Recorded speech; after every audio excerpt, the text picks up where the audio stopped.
I think this is the first step, but I do think this is going to be a prolonged march out of the bowels of where we've been. I think this is going to be a more sustained run than we've had in the past, where it's, a piece of legislation gets through committee, there's a 30% rip, and then a fall back down to grace. This is pretty sweeping executive action. Doesn't mean there's not going to be choppy waters and tradable moments and bumps along the way, but I think this is a true pivot for us as an industry to finally start working our way into the sunshine from this hell that we've been in for a couple of years.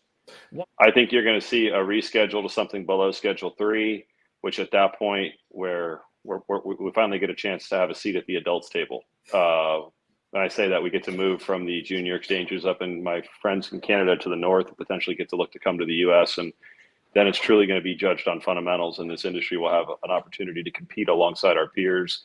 You ask my true opinion, eventually the alcohol model on a state-by-state basis with 3-tier distribution will be what takes over.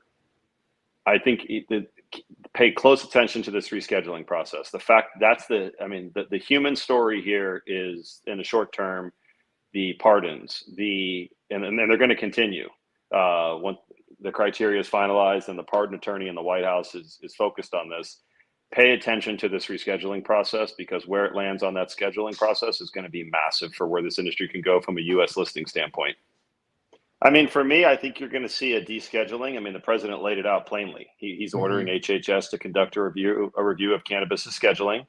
It currently sits on Schedule 1 with heroin and LSD, as the president noted. Schedule 2 has probably the most brutal and harmful substance that's affecting America right now, the scourge of America, fentanyl, on it. He called that out. So this is a reschedule to anything below Schedule 2.